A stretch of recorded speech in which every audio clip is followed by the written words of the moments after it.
Telangana TS, UTF TS, STU TS. నేను బాధాప్తా ప్రభుత్వ జూనియర్ లెక్చరర్ల సంఘం తెలంగాణ, జీజేఎల్ఏ తెలంగాణ అని పెట్టుకున్నా. అది విషయం. ఇది 2. మూడవది, నేను తెలంగాణ ఉద్యమంలో చాలా విరివిగా పాల్గొన్నా. అంటే ఆ భాగ్యం నాకు కలిగింది. నేనేదో పెద్ద గొప్ప వ్యక్తినని కాదు, కానీ ఎక్కడైనా ఆ పాట లేకుండా మీటింగ్ స్టార్ట్ అయ్యేది కాదు. జై జై హే తెలంగాణ. తెలంగాణ ఎప్పుడైతే తెలంగాణ వచ్చిందో మైకులన్నీ బంద్ అయిపోయింది. ఎందుకంటే వాడెవడు అందశ్రీ రాసిండు, వాని పాట నేను పెట్టుడేంది? అసలు ఆయన రాసిండా, నేను సగం రాసిన, ఆయన సగం రాసిండు. అదేవిధంగా 13 జిల్లాలు ఉన్నాయి కాబట్టి ఇప్పుడు 36 జిల్లాలు అయినాయి. జనగణమన ఇప్పటికే ఉంది. మరి జనగణమన రాసినప్పుడు తెలంగాణ లేదు. జనగణమనలో ప్రతి రాష్ట్రం పేరు కూడా వస్తుంది, మరి తెలంగాణ పేరు లేదు. మరి అంటే ఇప్పుడు జనగణమన మార్చేస్తారా? సో ఇటువంటి విధవ ఆలోచనలు, కుచిత మనస్తత్వము, ఈ యొక్క బూర్జువా వెలమ మనస్తత్వం అనేటటువంటిది మనసులో ఇరికించుకోవడం వల్ల ఇటువంటి సమస్యలు వస్తున్నాయి. నిన్నటికి నిన్న అందశ్రీ గారు, ఇంకెవరో సంగీత రచయిత కీరవాణి గారు, వీళ్ళందరూ కలిసి ఒక తెలంగాణకు సంబంధించి, మీకు ఇంకా ఆశ్చర్యం కలుగుతుంది, 2014-15లో జయ జయ ఓ తెలంగాణ అనే పాట ప్రతి పాఠ్య పుస్తకంలో ముద్రించబడ్డది. తర్వాత తీసేసిండ్రు. ఇంకా ఆశ్చర్యం, మాధవుడే చెప్పిండు, తెలంగాణ చరిత్ర పుస్తకాలను మొత్తం మార్చేస్తా, తెలంగాణ చరిత్ర, తెలంగాణ ఉద్యమ చరిత్రనే తెలంగాణ హిస్టరీలో ప్రధానంగా ఉండాలను. ఎప్పుడైతే తెలంగాణ ఉద్యమ చరిత్రలో కోదండరాం పేరు వస్తుంది, అందశ్రీ పేరు వస్తుంది, ఎల్లయ్య పేరు వస్తుంది, మల్లయ్య పేరు వస్తుంది, మల్సోనరెడ్డి పేరు వస్తుంది అనుకున్నాడు, తెలంగాణ ఉద్యమ చరిత్రనే తీసిపడేసాడు కంప్లీట్. సో ఇటువంటి బూర్జువా వెలమ మనస్తత్వం వల్లనే ఇగో నీకు ఈ యొక్క ఫామ్ హౌస్ గతయింది. కాబట్టి ఇటువంటిదంతా కూడా దానివల్ల తెలంగాణకు వచ్చేది లేదు, పోయేది లేదు. కానీ గతములో ఉన్న పాలకుల యొక్క, అందుకే ఏదో జ్ఞాపకాలు చేర్పేస్తా అన్నాడు చూడండి. జ్ఞాపకాలు చేర్పిస్తావా? నా జ్ఞాపకాలు చేర్పించేంత ఇదా అంటే నేను ఏమంటున్నా అంటే నేను అర్థం చేసుకుంటున్నాను, తెలంగాణ చరిత్ర సంస్కృతి యొక్క జ్ఞాపకాలు చెరిపేయడం ఎవంతరం కాదు. కానీ నువ్వు ఏదైతే జ్ఞాపకాల కోసం చేసినావో, నువ్వు సెక్రటరియట్ కట్టింది జ్ఞాపకాల కోసం. నేను ఈరోజు చెప్తున్నా, జిల్లాలు చేసింది కూడా జ్ఞాపకాల కోసమే. అంటే జిల్లాలకు సంబంధించినటువంటి ఏదైతే 33 జిల్లాలు చేసి సచ్చిండో అది కేవలం జ్ఞాపకాల కోసమే. ములుగు జిల్లా, నారాయణపేట జిల్లా, ఎవడన్నా ఆలోచించిండా? ఎవడన్నా అడిగిండా? ఈరోజు నేను మీకు చెప్తా, ప్రజలు కూడా వినాలి. ఈ జిల్లాల యొక్క ఏర్పాటులో కూడా కేసీఆర్ యొక్క బూర్జువా మనస్తత్వం అనేటటువంటిది, ఖచ్చితంగా ఒక రాజు అనేటటువంటి మనస్తత్వము, నైజాం యొక్క కర్కశత్వం కంటే చాలా మూర్ఖంగా ఆలోచించేటటువంటి ఒక మనస్తత్వం కనిపిస్తుంది. ఉదాహరణకు మొన్న ఎన్నికలు జరిగినాయి. ఖమ్మం జిల్లాలో గేమ్ చేంజర్ ఎవరు? ఖమ్మం జిల్లా ఎన్నికలను ఒక మలుపు తిప్పిన వ్యక్తి ఎవరు? పొంగులేటి శ్రీనివాసరెడ్డి.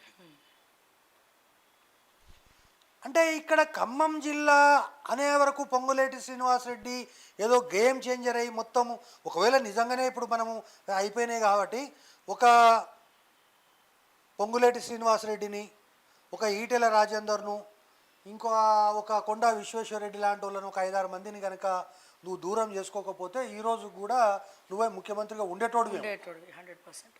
కానీ ఇక్కడ అర్థమైనటువంటి విషయం ఏంటంటే, నేను ఎందుకు ఆ ఖమ్మం జిల్లా ఉదాహరణ చెప్తున్నా అంటే, ఆయన ఒక మాట అన్నాడు, ఖమ్మం జిల్లా నుంచి ఒక్క ఎమ్మెల్యేను కూడా బీఆర్ఎస్ తరఫున అసెంబ్లీకి తొక్కనీయను అన్నాడు. సరే, భద్రాచలం ఎమ్మెల్యే గెలిచినా తెల్లారి మళ్ళీ ఆయన పార్టీలోకి వచ్చింది కాబట్టి యాజ్ అండ్ టుడే ఖమ్మం జిల్లా నుంచి ఒక్క ఎమ్మెల్యే కూడా బీఆర్ఎస్కు లేడు. సో ఇటువంటి అస్తిత్వాలను, ఓహో పొంగులేటి అనేటోడు కనుక ఖమ్మం జిల్లాలో వాడు ఖమ్మం జిల్లాను డామినేట్ చేస్తే రేపు ఈ 10 మంది సామంతరాజుల యొక్క దయాదాక్షిణ్యాలపైన నేను ఉండాల్సి వస్తుంది, వాడిని బతిమలాడాల్సి వస్తుంది, వీడిని బతిమలాడాల్సి వస్తుంది. కాబట్టి ఈ జిల్లాల యొక్క అస్తిత్వం లేకపోతే ఈరోజు ములుగు అనగానే సీతక్క, కానీ యాక్చువల్గా వరంగల్ అంటే సీతక్క ఉండాలి, అవును కానీ ములుగు అంటేనే సీతక్క అయిపోయింది. అవును అదేవిధంగా ఈరోజు నిరంజన్ రెడ్డి పేరు చెప్తే ఏమొస్తుంది, కేవలం వనపర్తి వస్తుంది. చిన్నారెడ్డి అంటే వనపర్తి అంటున్నాం, అవును మహబూబ్ నగర్ అంటే ఆయన లేదు. సో ఈ విధంగా జిల్లాలకు సంబంధించినటువంటి ఈ యొక్క అస్తిత్వాలను పూర్తిగా మంటగలిపి ఎవరైతే రేపు భవిష్యత్తులో సామంతరాజులుగా, ఇప్పుడు ఇంతకుముందు తుమ్మల నాగేశ్వరరావు అంటే ఖమ్మం అనే పేరు ఉండే, అవును అదేవిధంగా కరీంనగర్ అనగానే ఒక ఈటెల రాజేందర్ పేరు వచ్చేది. లేదు అంతకుముందు ఇంకా మీరు భవిష్యత్తులో ఇంకా ఇంకా అనుకోతే చాలామంది ఆర్టీసీకి చైర్మన్గా చేసిన సత్యనారాయణరావు అంటే కరీంనగరు, వెల్చాల కొండలరావు, వెల్చాల, ఇటువంటి చాలా పేర్లు వస్తుంది.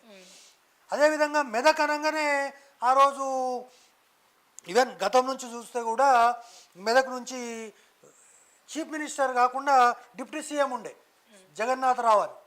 ఇటువంటి అస్తిత్వాలన్నింటినీ కూడా పూర్తిగా ధ్వంసం చేసి వాళ్ళను కూడా ఒక ఎమ్మెల్యే కిందనే ఈరోజు వనపర్తి జిల్లా కానీ నారాయణపేట జిల్లా కానీ అసలు ఆ జిల్లాకు ఎవడున్నాయో కూడా తెలియనటువంటి పరిస్థితి ఉంది. కాబట్టి ఇటువంటి అస్తిత్వాలన్నింటినీ కూడా నేను బహుశా ముఖ్యమంత్రి గారు కూడా ప్రతి పార్లమెంటరీ కాన్స్టిట్యుయెన్సీకి ఆంధ్రాలో ఎట్లా చేశారో అట్లా ఒక జిల్లా చేస్తే నిజంగా కూడా ఒక రేషనల్ ఉండాలి కదా. హైదరాబాద్ జిల్లా ఈక్వల్ టు దాదాపు ఆదిలాబాదు, కరీంనగర్, నిజామాబాద్ 3 జిల్లాలు కలిపితే అవుతుంది. అదేమో 7 జిల్లాలు అయింది, ఇదేమో ఒక జిల్లా ఉంది. Secunderabad should be 1 district, Hyderabad should be 1 district, కానీ ఇప్పుడేమో ఇట్లా అయిపోయింది. కాబట్టి ఈ యొక్క పరిస్థితులన్నీ, కాబట్టి అటువంటి గుర్తులన్నీ చెప్పాల్సిందే. ఇది కూడా కరెక్ట్ డిసిషన్గా నేను భావిస్తున్నాను. ఓకే, అయితే ఇప్పుడు ఈ తెలంగాణ రాష్ట్ర ఆవిర్భావ దినోత్సవం రాబోతోంది. ఈరోజు రేవంత్ రెడ్డి గారు ఉద్యమకారులందరినీ పిలిచి సన్మానం చేయాలా అన్న ఒక కాన్సెప్ట్ అనుకుంటున్నట్టు కూడా తెలుస్తూ ఉంది, వార్తలు వస్తూ ఉన్నాయి. సో దీంట్లో భాగంగా తెలంగాణ అంటే కేసీఆర్, కేసీఆర్ అంటే తెలంగాణ, కేసీఆర్ అంటే ఒక ఎమోషన్, ఇటువంటివన్నీ కూడా గుర్తుంచుకొని మరి కేసీఆర్ గారిని కూడా ఇన్వైట్ చేసి అందరి ముందు ఆయనను కూడా గౌరవపరచాలి, సన్మానం చేయాలి అన్న ఒక థాట్లో రేవంత్ రెడ్డి గారు ఉన్నట్టు తెలుస్తూ ఉంది. దీన్ని ఏ రకంగా చూడొచ్చు? డెఫినెట్గా ఎవరు అవునన్నా కాదన్నా సార్, మనం ఎన్ని మాట్లాడుకున్నా తెలంగాణ అంటే కేసీఆర్ అన్న వర్డే ఎక్కువ వినబడుతుంది ఉద్యమకారులతో పాటు. ఎందుకంటే ఉద్యమాన్ని ఆ టైంలో అసలు ఉద్యమం చేయాలన్న ఆలోచన కల్పించింది ఆయన, సూత్రధార ఆయన, కాబట్టి డెఫినెట్గా తెలంగాణ అంటే కేసీఆర్ అనేది ఉంటుంది. సో దానికి అనుగుణంగా రేవంత్ రెడ్డి గారు కూడా పిలుస్తున్నారు. ఇది ఒక మంచి విషయమే అని అనుకోవచ్చా? ఇప్పుడు మీరు కేసీఆర్ టాపిక్ ఎత్తారు కాబట్టి ఉద్యమంలో నేను ఆయనకు 100కి 90 మార్కులు ఇస్తాను. అంటే అప్పుడప్పుడు పిల్లి మొగ్గలేసిన, తనలో ఉన్న ఒక రాజకీయ నాయకుడు ప్రవేశించిన, తెలంగాణ ఉద్యమాన్ని ఎటు తీసుకుపోవాలనో అటు తీసుకుపోకుండా పక్కదారి పట్టించిన, కొన్ని ఉదంతాలు ఉద్యమంలో పాల్గొన్నటువంటి అనేక మంది వెలిబుచ్చిన, సరే ముఖ్యమంత్రిగా ఆయనకు మాత్రం 0 మార్కులు ఇస్తున్నాయి. అంటే నీ యొక్క ముఖ్యమంత్రి కాగానే నీ యొక్క మెదడు అనేటటువంటిది అంటే దయ్యం పట్టినట్టు చూడండి. ఈ 10 సంవత్సరాలు దయ్యం పట్టినటువంటి వ్యక్తిగా నువ్వు ఈ యొక్క పరిపాలన కానీ, నీ అడుగులు కానీ, నీ యొక్క విధానం కానీ, ప్రజలను నువ్వు చూసేటటువంటి పద్ధతి కానీ, ఒక ముఖ్యమంత్రిగా నీ యొక్క వ్యవహార శైలి కానీ ఇవన్నీ కనిపిస్తాయి. దాని గురించి సపరేట్ చర్చ. ఎంత దగుల్బాజీ ప్రభుత్వం అంటే 2014లో మనకు స్వాతంత్రం వచ్చింది. సో మీరు 15, 16, 17 ఇట్లా లెక్క పెట్టుకుంటే ఖచ్చితంగా ఇది 10వ వేడుక. 10 సంవత్సరాల వేడుకలు జరిపేసిండు. మీరు ఇప్పుడేమో అమాయకంగా నాకు 10 సంవత్సరాల వేడుకలు అంటున్నారు. లాస్ట్ ఇయర్ 10 సంవత్సరాల వేడుకలు 10 అని పెట్టేసారు, 9 అయింది. 9 అయింది కానీ 9ని పక్కకు పెట్టి 8 అయింది, 9 లేదు, 10 చేసేసిండు. ఎందుకంటే ఎన్నికలు వస్తున్నాయి కాబట్టి. అంటే ఇంత దగులుబాజీ పని కేసీఆర్కి అవసరమా? నువ్వు దానివల్ల ఏమైనా ఓట్లు వచ్చినాయా? దానివల్ల సీట్లు వచ్చినాయా? ఇప్పుడు 10వది అని ఇప్పుడు ఈయన చెప్తున్నాడు. మరి ఆయననేమో 10వది అప్పుడే జరిపిండు. 10వ రాష్ట్ర అవతరణ వేడుకలు 10 సంవత్సరాల వేడుకలు అనేటటువంటిది చాలా స్పష్టంగా. నేను ఆశ్చర్యపోయినా, లెక్క పెట్టి చూస్తే 9 కదరా బాబు అంటే ఇక అందరు సపోర్ట్ కొడుతున్నారు, సార్ మీరు కొట్టండి అన్నారు. అంటే చెప్తున్నా నేను. సరే ఈరోజు ముఖ్యమంత్రి గారు 10 సంవత్సరాల వేడుకలు అని అన్నారు. దాంట్లో ప్రధానంగా మీరు చెప్పినటువంటి విషయం ఏందో కానీ కేసీఆర్కు వచ్చే ముఖం ఉంటుందని చెప్పి నేను అనుకోను. పిలిచినా రారంటారు. అంటే ఆయన రేవంత్ ఎట్లా రెడ్డి రారు కాబట్టి పిలుద్దామని స్ట్రాటజీ రేవంత్ రెడ్డిది. ఇప్పుడు నేనేమంటున్నానంటే అక్కడ 2 విషయాలు వస్తాయి. రేవంత్ రెడ్డి కళ్ళల్లో కళ్ళు పెట్టి చూడాలి. ఉమ్. సరే అది ఇక పోన్లే అని ఒక పెద్ద మనసు చేసుకోనో లేకుంటే హాస్పిటల్ చూసినప్పుడే ఆయన గుండె కొంచెం కిందికి జారి ఉంటుంది నాకు తెలిసి. ఉమ్. కానీ రేపు సోనియా గాంధీ కళ్ళల్లో కళ్ళు పెట్టి చూడాలంటే దీంట్లో చాలా గొప్ప విషయం ఉంది.